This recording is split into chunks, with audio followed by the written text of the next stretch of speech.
Welcome to Diary of a CIO. My name is Sam Ebrahim. I'm the Executive General Manager of New South Wales for Truku and National Recruitment Business. The purpose of this podcast is that after close to 20 years in the technology industry, I've noticed there's a gap in the market. There's a lot of content online around technology, transformations, agile, cloud versus native, but there's not a lot of content around the story behind the job title. So I wanted to create a podcast that really delves into the individuals behind the title of CIO, understanding in terms of their journey, their challenges, how they build strong cultures, mindsets, etc. With that in mind, I'd love to welcome onto the episode Brett Wilson, who is currently the CIO of Australian Red Cross. I've known Brett for probably close to 3 to 4 years now, helped build his team out at Australian Red Cross, someone that I enjoy catching up with, not only professionally, but outside of work, just for a beers and general chit chat. So with that in mind, I'd love to just offer the mic to Brett, just a bit of an intro in terms of your background and where you are today. Thanks, Sam. Look, I've come from a consulting background and worked through a number of different industries beyond then, but I'm currently with the Australian Red Cross and we've just gone through a significant transformation and looking forward to the discussion today, really talking about leadership and how that transformation evolved. Thank you, Brett. And again, the purpose of today's podcast individually is to really understand the mindset of the not-for-profit sector, really understand Brett's journey from the consulting world into where he is today and the reasons behind that. So with that in mind, I'd love to offer you the opportunity just to understand a little bit more about your current role at Australian Red Cross, the job title of CIO and what that means to Australian Red Cross, and also your journey over the last kind of 3 years or so until we are today. So I started with Red Cross about 3.5 years ago, and it's been an interesting journey throughout that time where we've started as a very reactive team, but it also an organisation who didn't really value technology as a strategic enabler. Over that time, we've done a significant transformation where we've looked at technology and built those foundations and what we call the digital spine. And so on top of those foundations, over the last 18 months, we've designed and architected and built that and delivered that. And what that's given us is a foundation to build on as well. Red Cross is 110 years old. That means 110 years worth of potential legacy and older things that we had to deal with as well. So really unique organisation where we've got this legacy, but also we have a number of different industries that sit underneath the Australian Red Cross banner, which potentially is retail. We also do areas such as humanitarian support, disaster relief, and first aid and mental health training as well. So a very broad range of things that we do. And so it's not just, I think, one industry sort of where you look at one thing and we do one thing. It's a broad range of things as well. Yes. And you mentioned an organisation that's 110 years old. So it's not a tech startup, agile, fast moving. How do you approach a transformation in an organisation that's 110 years old? What is your thought process around how you tackle that? It was, how do we get the most amount of value, not chasing the new shiny thing? So looking at how do we get the most amount of value and how do we influence a board who's been around for a number of years who haven't really seen technology as an enabler, but I think because they hadn't really been taken on the journey. So it's about taking people on the journey to say, we're going to introduce this potentially business outcome rather than talking about the technology first. The technology is the underlying piece. The bit above the top was what are the benefits that we're going to get for our members or staff or volunteers? How do we react quicker potentially in an emergency or a disaster or something similar to that? So it was more about taking them on the journey rather than talking about the tech piece first.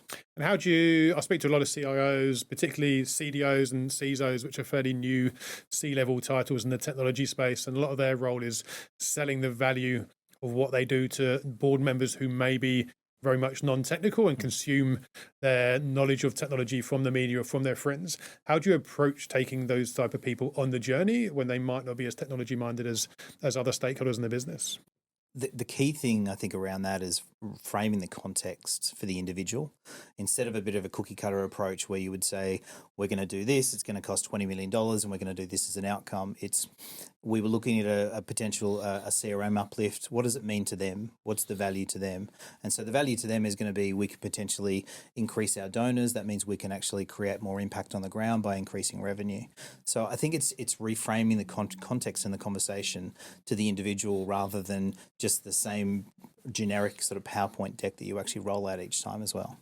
And working in that sector, obviously coming from a consulting background, I suppose the outcomes you achieve, do you see the real world benefits when you talked around disaster relief and education. I mean, how does that affect you in terms of your drive and motivation? I think for me, I mean, the reason I came to Red Cross was really to do something that I could look back on and be really proud of as well.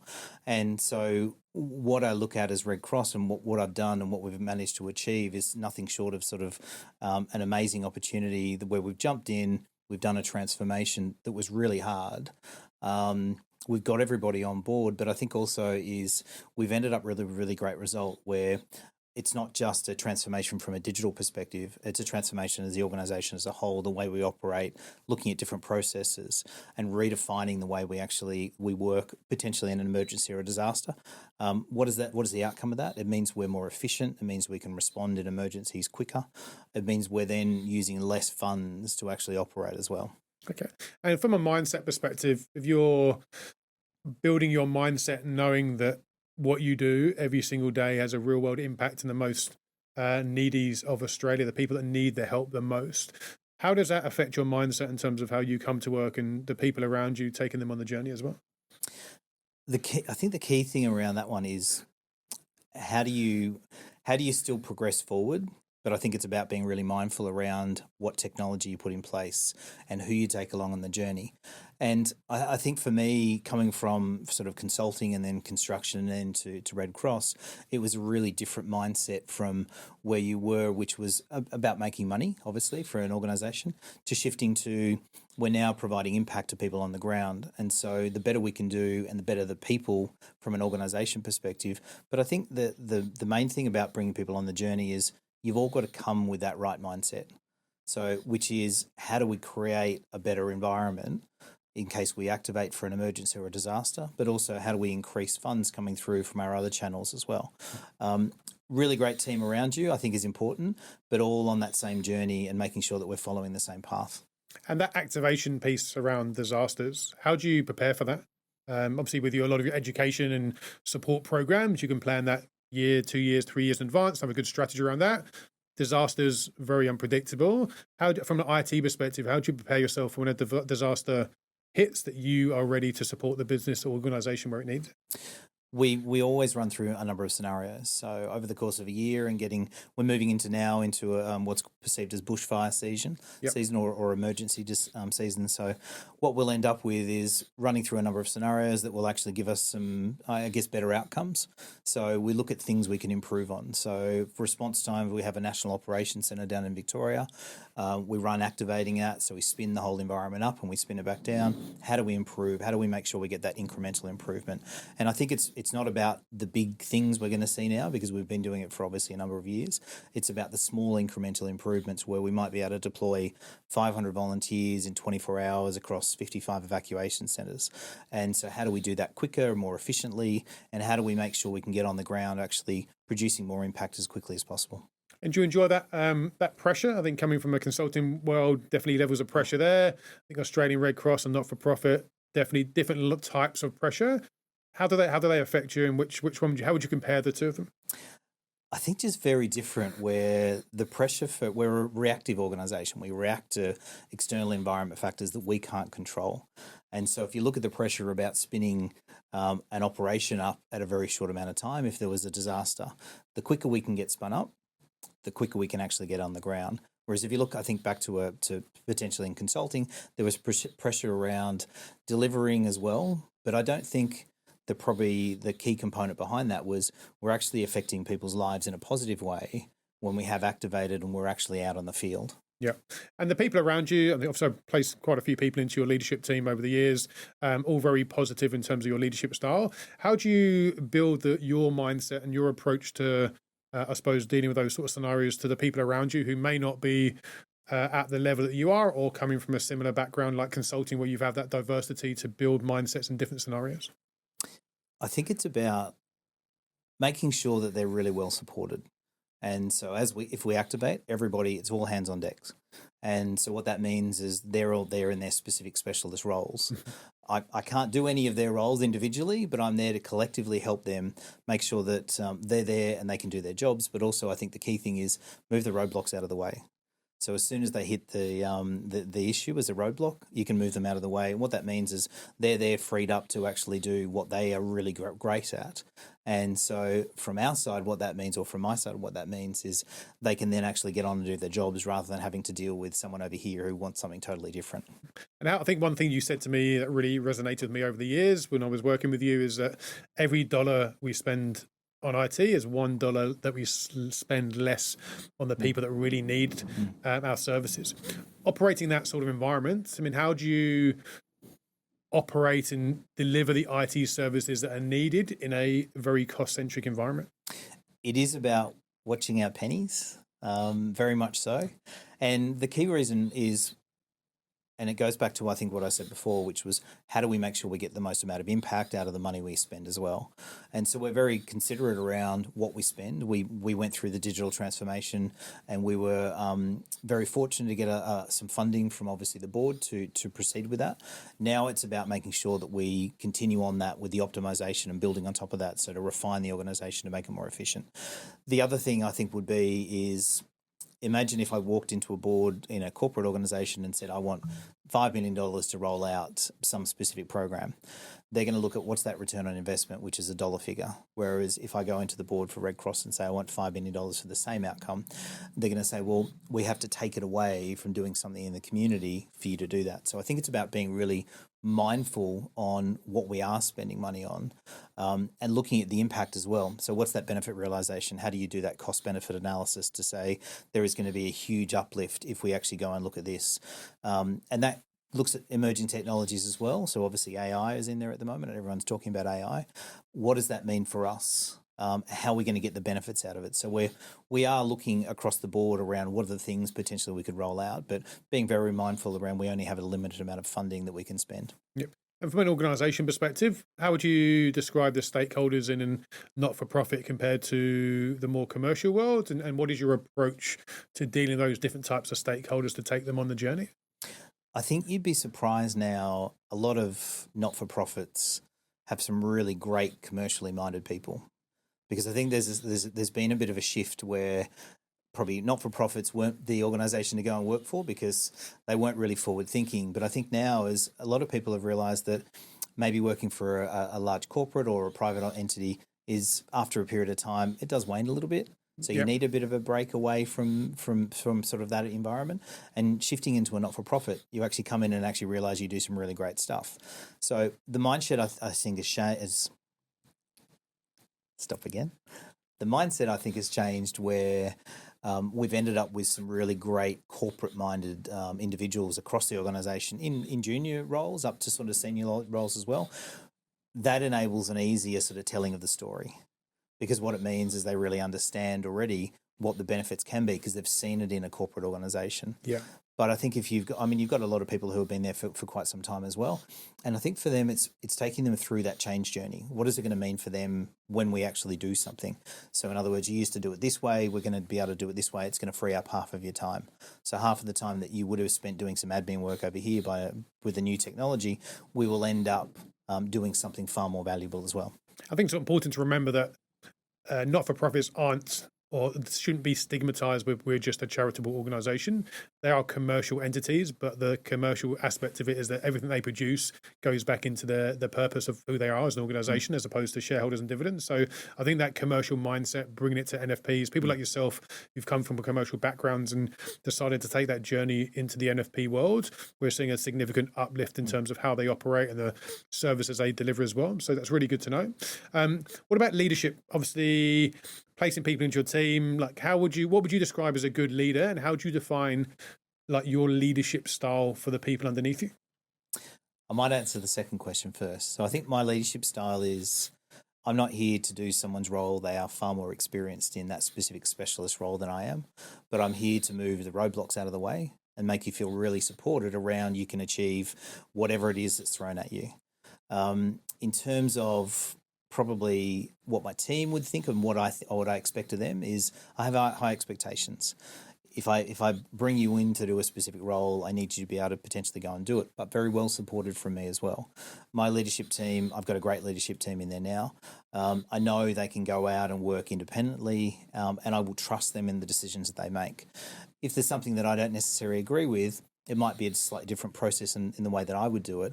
We have a conversation separately behind closed doors just to understand for me around what were the different ways of potentially doing things. So I'm not then potentially going back and having a conversation in front of everybody else and berating them, because I really want to feel for them to feel empowered. Yep. And I want to make sure that we end up with a really great leadership team who can go out and do things on the ground as well. Yeah. I think for me, I love coaching. I love leading people. It's one of my passions and what drew me to my new role within Truku. I always think back to my stages of my career, and I've had some fantastic leaders. I've also had some not so great leaders as well. And I always think about the qualities of a good leader and try and apply those to my leadership. Without naming names, can you think of, I suppose, the best leader you've had throughout your career, and what did they give you that kind of really inspired you to become a leader in the future? Great question. Without naming names, I think the key thing that I think of is feeling supported, but also feeling supported where you can feel vulnerable as well, and you can ask those questions where normally in front of a potentially a peer or a boss, someone like that, you might not feel comfortable in asking a really vulnerable question like, you know what, I really don't know that, or I need a hand with this. I think that's probably the key piece of advice, is find that person who you can feel vulnerable with as well, whether it's a peer, whether it's your boss. You need to make sure that you've got the opportunity to have those conversations. Because if you don't have those conversations, you can't speak openly, you'll end up with the same view that you had potentially from another operation. Or I don't know what I was talking about there. I just veered off in another direction. Let's go back to it. Where did we hear up to? So talk about the good leader you had in your career and what you gained from them. Yeah, I was trying not to actually talk about a name. Then that's why I ended up veering off in a direction. I think for me, look, the key leadership moment in my career was from an individual who said to me, "You've got to feel vulnerable. If you can feel vulnerable in front of me or potentially one of your peers or someone outside of the organisation, it means that then you're accepting that diversity of view. Because one, you're being vulnerable to say, look, I really don't know what I'm doing here, or I need a hand. But on the other hand is you're accepting their views. And it is hard sometimes to accept a conflicting view around what you're actually thinking and what you might be thinking as an outcome as well. I agree 100%. And for me, like as a leader, every person I've led throughout my career, they're different motivations, different fears, different strengths, different weaknesses. And I think, as you mentioned, with her, applying a cookie cutter approach to stakeholders doesn't work. But for me, applying a cookie cutter approach to leadership doesn't. So I think it's adapting your style towards what individuals need, as opposed to expecting everyone to adapt how they operate to you as well. What about in terms of, I suppose, environments where maybe your team aren't used to the environment you're operating in? So if you're bringing people in from the commercial world, which I know for a fact that we've placed people into your team for commercial and they've all succeeded. How do you lead people in a different environment and get them to adapt their style to the business and what the business needs in what it may be a very different environment? Oh, that's a really good one. I think it's about, as I mentioned a minute ago, it's about in making sure that they understand they can be vulnerable and turn around and say, look, I don't know what I'm actually doing here, or this is such a different environment to what I'm used to working in. And if you come from a private or a corporate environment and you come into Red Cross, there are very much different areas that you would not have been exposed to when you're in one of the other entities. And just thinking along the lines of an activation, a really good example. We run through scenarios and you get people who come from a corporate background who really don't understand what it's like to go through an activation. And you've got people's lives on the lines, and whether in a corporate organisation you generally don't have those. Where I like to lead from there is getting everybody up front and saying, look, here's where we are. We've got an open forum.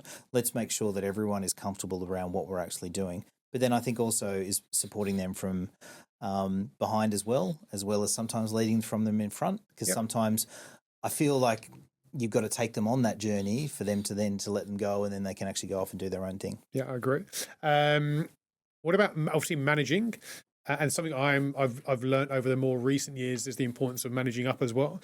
So in terms of the types of people you reported into, what advice would you give listeners who are maybe new into a CIO roles or significant leadership roles where managing upwards and sideways is just as important as managing down? What tips would you give those?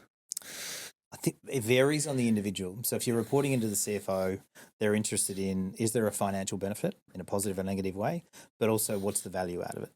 If you're reporting into maybe a COO, they're more going to potentially look at risk. And then if you're reporting into a CEO, then I think it's the whole gamut. You need to think about everything.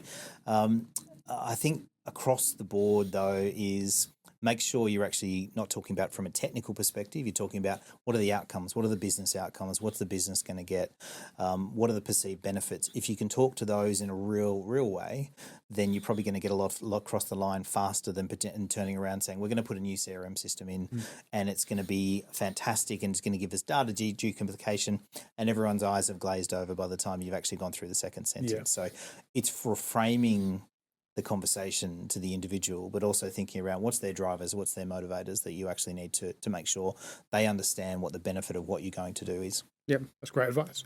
And now I think that one of your attractions to working for the Australian Red Cross is actually a bit of a personal story to you. So I'd love you to share with the listeners around what that story is and I suppose the purpose behind you joining Australian Red Cross. Yeah, so back in 2020, my auntie who lived up north, her farm was surrounded by bushfires, and she took a photo of as she was driving out, which was the whole farm effectively on fire. Now, at that point in time, I set up an initiative with our local community called Caravans for Bushfires, and what we ended up doing is finding a small suburb down called Corma, which is down south of Sydney. And we supplied 16 donated caravans. So we managed to find people who donate caravans and we stocked them up. We found out who they were going to. So 16 displaced families, we managed to sort out, obviously, somewhere where they could stay and sleep. But also if they had kids, we got clothes for the specific kids and their sizes as well. So that was where, for me, it was one of those moments where you go, you know what? I really could do something a little bit different to what I'm doing at this point in time. And the opportunity came up with Red Cross. And I thought, wow, what an amazing opportunity. One, to work for a really great organisation who's been around for a long time. But also the second piece is make sure that I can leverage off my skill set and my experience and overlay it across Red Cross to produce a really great outcome for their transformation. Yeah, well, I think for me, purpose is incredibly important. When I sit down with the CIOs or any significant leaders in the business world and we're talking around career advice, I always try and rein it back in before we talk about the job and talk about salary and companies. It's like, what's important to you? And it could be their family. It could be like you've been through an experience in your personal life that you realigned your purpose or drivers, but just understanding what that purpose looks like. And it could be related to something in your personal life. It could be I want to grow, I want the ability to do an MBA, but understanding people's purpose and then using that to align to a particular job or to a particular industry or a particular job type is really, really important. Do you think if you didn't have that event in 2020 that you would have had that moment? Is it something that's, I suppose, you might call fate? Or what are your thoughts on how that might have affected you if that hadn't happened? For me, I think there was always a connection into Red Cross. And my mum found a photo the other day where I had a junior Red Cross little badge on, and it was from when I was in primary school. And I'm still trying to find the original detail around that one, but there was always a connection into Red Cross. Always donated from a blood perspective. I think it's from early age as well. So would I have ended up in the same result? Probably. I think sometimes you need a bit of a break in from a career perspective as well to really go back to your roots and think about what is the purpose that you're actually on here for. And for me, I think it was one of those things that I had an opportunity. And whether it was Red Cross or it might have been another NFP at that point in time, I think I had a bit of a mindset change that I needed to do something different where I could actually produce something that created impact. And I think I've found Red Cross, and that was an amazing opportunity for me as well. Yeah, I think in my opinion, it takes sometimes a dramatic event to kind of people realize their purpose. And I think, the biggest dramatic event that we've experienced recently will probably be COVID. And I don't like still talking about it because it's many years ago now, but I think the pre-COVID, the draw to financial services and banking was like really that's where a lot of people wanted to go. And that industry is still booming and there's absolutely a great industry to be in. But I think a lot of people reevaluated what was important to them and having that tangible real world outcome where you can see the fruits of your labor and you can see the impact you're having. We get a lot of people these days who are happy to not chase the money or not chase promotions or not chase whatever it might be. And for them, their purpose and the outcomes that their jobs bring to the community or the wider Australia or the world is really, really important. So that's, I think that resonates with a lot of the people that will be listening to this podcast today. Is there any advice that you would give to someone who maybe is in the commercial world and potentially looking to join a NFP or a purpose-driven organization? What advice would you give someone from the outside in terms of preparing them to take that journey, or advice around securing a position within an NFP? I think you'd be quite surprised on the talent that is actually inside a lot of NFPs. They're kind of a bit of a quiet achiever. They don't like sort of boasting around the things they do, but the talent you would actually find within a lot of NFPs is quite surprising in a positive way. And to gear yourself up, I think, is really looking back, and we spoke about it before, around what is the purpose? Why do you want to go and work for an NFP? Is it you want to think about what is my purpose? How am I going to create impact? Or is it on the other side to think, you know what, I've had a bit of enough of corporate for a period of time. I want to go and actually do something different that actually matters. And I think there's no right or wrong answer there, but I think think beyond your sort of stigma around charities or NFPs and they don't do anything. We are a really great example of how we've done a digital transformation, we've done an operating model change, an organizational structure change as well over the last 18 months. And if we can do it as a charity, every other charity potentially can do it as well. But so corporates should be doing the same thing. They should be looking at how they operate, how do they become more efficient, and then you become that almost iterative approach where you continue to evolve, looking forward and making sure that you are looking at emerging technologies in the right way, rather than the shiny new thing that sort of bounces down the road. Yeah, I think anyone who's listened to the podcast and think working for an NFP is an easy ride and short working days, I think we can definitely dispel that myth. I think the amount of times we've spoken or trying to get time in a diary to speak to you, and we end up speaking at 7 or 8 o'clock at night, or even texting at the weekend, I can definitely testify that working for an NFP, you do work hard. With that in mind, I think balancing work and life and making sure that you're giving yourself as much support that you need, whilst obviously supporting the wider community through your job. What tips do you give people in terms of separating work life with outside of work activities and family and children and pets and things that are actually good for you as a person? Drawing that boundary in, drawing that line, how do you do that, if at all? And if you don't, what tips would you give people to maybe draw that line? I think sometimes I do it well, and sometimes I look back thinking, you know what, I really didn't do well at that time. I think it's important. I mean, mine sort of blend together, and it works for me, but I think it's up to the individual as well.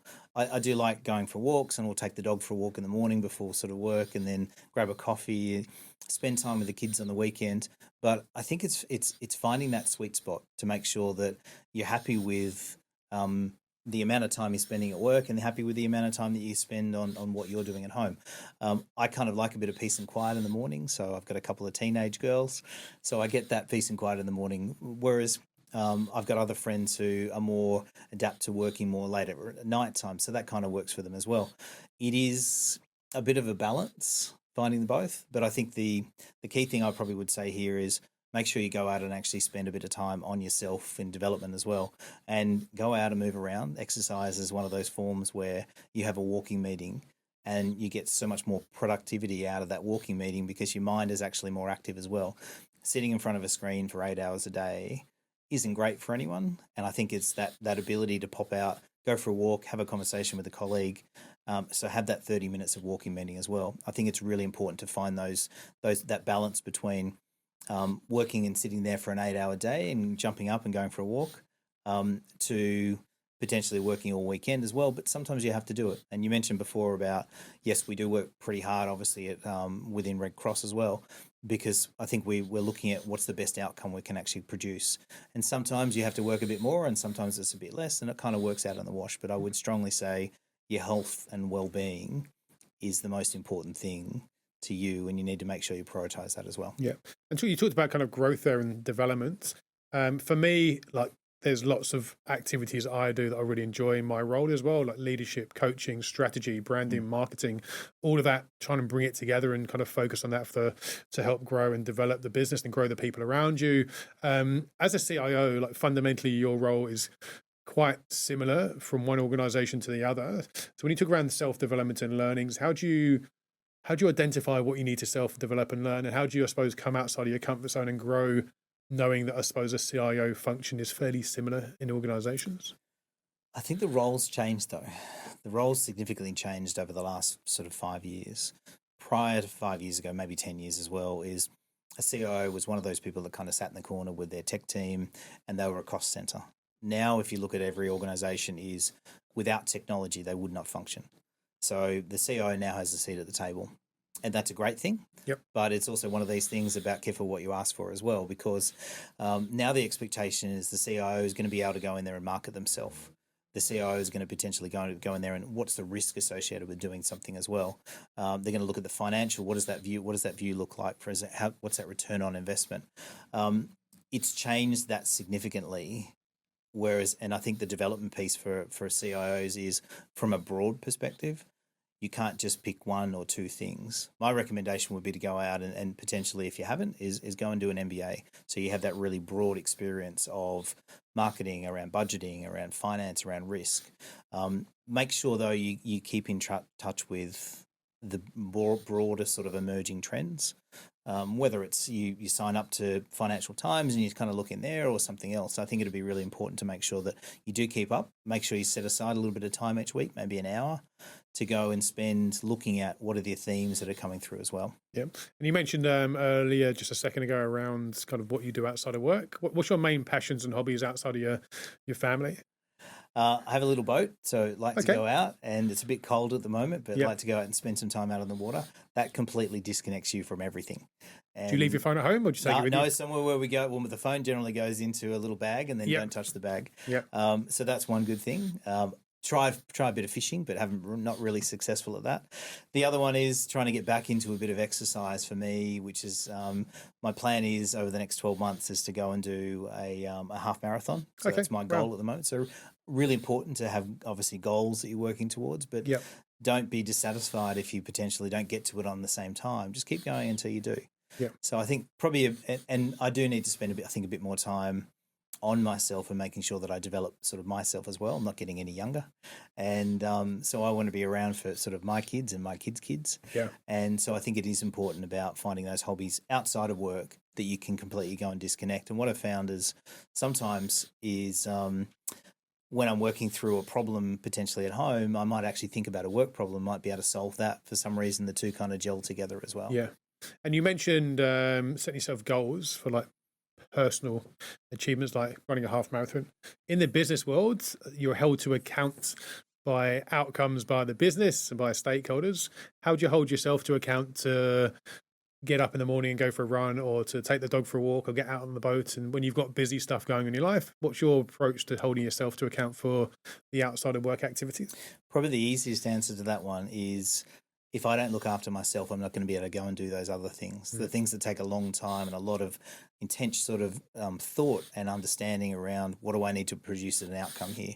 If I'm not well and I'm not at my best, I'm not going to be able to produce the best thing that I can in the organisation. Yeah, okay. I'm very similar minded. I think I very rarely work from early in the morning till late at night without some sort of break. And that break could be go to the gym, do a HIIT class, take my dog for a walk, finish work and go and cook a nice dinner and relax and go for a walk, and then get back into work. And I find my productivity, my focus and the outcomes I achieve are much better when you have a broken up day with activities outside of work in between, and then kind of go back. And that could be my mindset in terms of working in short stints and focus. But I think having outside activities to break up your day or break up your week and give you that mental gap is really, really important. Do you separate yourself from technology as much as possible when not working? I know it's hard to do these days, but is that something you find important? So we have the rule in our house around there's no phones in the bedrooms at night time when you sleep. Okay. And so that's myself and my wife. Do you have an old school alarm clock, or how do you? I have an old school alarm clock, and that works really well. Yeah. And try and disconnect. Look, I mean, technology is so pervasive now. I think we're one of the most connected generations than there's ever been. And we're producing so much data. So you have to disconnect a little bit every so often, I think, to really reflect around what you've been doing, and it gives you the opportunity to clear some space out of your head as well. And I was just thinking back to an old CEO that I used to work for, and 3 times a week at lunchtime during the week, he would block aside an hour and a half, He would go to the gym. It was non-negotiable. There was nothing going over that period of time. And I think it's important that is a really, from a role model perspective, it sort of taught me how important that wellness piece is. And he disconnected for an hour and a half, came back and he was all refreshed, and then he could work for another several hours after that. So it worked really well for him. And that's sort of, I guess, probably the suggestion that I would make around making sure you do set aside that time and make sure you end up with a really great result where you can kind of disconnect for a period of time and then go back to it. And recent legislation around the right to switch off, obviously very current in the media over the last couple of months or so. What are your thoughts on that legislation in terms of the value of it, also the practicality of it as well? Looking at it from a Red Cross perspective, I'll start with is, we're generally it's sort of a 9 to 5 sort of work day, and then people will come in before that and come in after that as well. If we activate though, it becomes a 24/7 operation. So it's a little bit difficult and harder than an organisation that you would normally got in a corporate world. And so I think for the right to disconnect during that period of time, you don't want to burn people out. If you burn people out, we could potentially put lives at risk. Whereas I think we'll end up with somewhere in the middle where I want to make sure that people have the right to disconnect, but we've got to make sure that we can continue on operations if we activate through an emergency as well. So yeah. I think it's a good legislation coming through. I'm probably seeing there might be a couple of iterations of it over the next couple of years to make it a little bit more refined than what it is right now. But I think it's fairly clear as if you can't be contacting staff outside of work on a continual basis. Yeah, I agree. I think particularly in recruitment, like you can get very busy at times, and sometimes you just need to kind of get your head down and work when needed, and I'm happy to do that. But other times, more than happy to take a more relaxed approach. And I think health, well-being, mental health is really, really important. I'm a big advocate for that. But I think it was also important to understand that when things are busy, that shouldn't be the norm. It's not every day, it's occasionally, and people are happy to do that as well. Thank you for listening to today's episode. It's been a great pleasure talking to Brett Wilson today. It's been very enjoyable as always. I think some key takeaways from today's podcast is really about the value of purpose, really about aligning what's important to you, to your career, building a strong mindset for yourself, people around you, and also some really good tips on how to be a good leader. So thank you, Brett. Before we go, just as always, if you met a younger Brett earlier in their career, what is the one bit of advice that you would give yourself that you wish you had learned today? It's probably something that I actually live by now, which is around don't let perfection get in the way of progress, because you can continue to iterate on top of progress. But if you wait for perfection, you'll end up with not delivering something. And then the kind of question is, how much benefit has that been as well? Yeah, perfect. Thank you so much. For everyone listening, thank you so much for your time. If you could please like, comment and share, and look forward to our next episode in the series. Thank you.